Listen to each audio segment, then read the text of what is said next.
일본이 빠르면 오는 4월에 후쿠시마 원전 오염수를 바다에 내보낼 예정이어서 굉장한 논란인데요. 해당 오염수는 방류될 시 불과 2년도 걸리지 않아 제주 남동쪽으로 흘러 들어올 예정이라는 모의 실험 결과가 나와 불안이 확산되고 있습니다. 이번 실험 결과는 어떤 방식으로 진행되고 결과가 나왔는지, 후쿠시마 원전 오염수와 관련된 소식, 지금부터 자세하게 알아가 보시죠. 잠깐 구독은 하셨나요? 구독하시면 올해 한 해도 좋은 일이 가득하실 거예요. 일본은 후쿠시마 원전 오염수를 잃으면 올해 봄부터 바다로 흘려보낼 계획인데요. 국제사회의 반대에도 불구하고 일본이 무시하고 방출하기로 결정하였습니다. 이에 한국해양과학기술원과 원자력연구원이 일본이 발표한 방류 계획을 바탕으로 후쿠시마 오염수가 어떻게 확산할지 모의 실험을 하고 빠르면 2년 내 우리나라 바다에 들어올 수 있다는 결과가 나왔습니다. 한국해양과학기술원과 한국원자력연구원 공동연구팀은 16일 제주에서 열린 한국방재학회 학술 발표대회에서 이런 내용의 후쿠시마 오염수 속 3종 수소 확산 시뮬레이션 결과를 발표했는데요.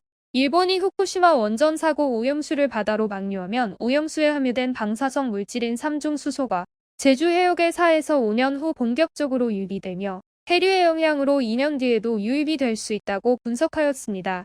방사능 물질인 3종 수소는 3종 수소가 인체의 DNA를 구성하는 수소 자리에 들어가게 되면 헬륨으로 변하면서 DNA에 영향을 미쳐 세포 사멸, 생식 기능 저하 등 인체에 악영향을 끼칠 수 있습니다.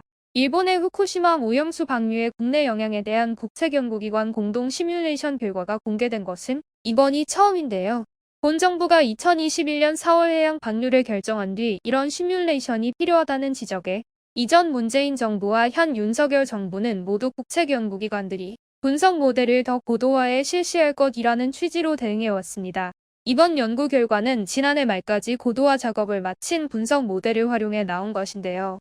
연구 결과를 보면 일본 동쪽에 위치한 후쿠시마 앞바다에서 방출되는 오염수 속 3종 수소는 강한 쿠로시오 해류에 의해 대부분 동쪽으로 이동해 미국 서해안까지 이동하면서 북태평양 전체에 확산됩니다.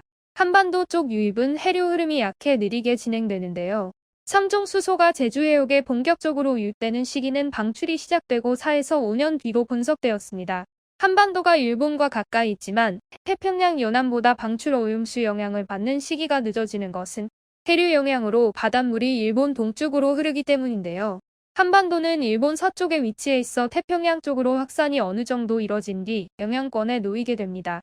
다만 유입되는 시기는 매년 해류의 특성에 따라 변동될 수 있는 것으로 나타났습니다.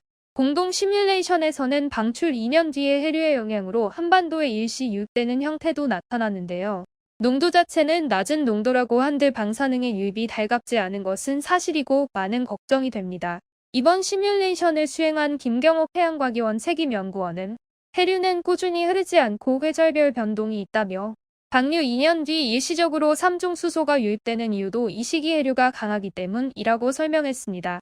해양과학기술원과 원자력연구원 공동연구팀은 후쿠시마 앞바다에 방출된 3종 수소는 10년 후 북태평양 전체로 확산되는 것으로 나타났는데 이는 중국의 오염수 확산 시뮬레이션 연구와 비슷한 결과라고 밝혔습니다.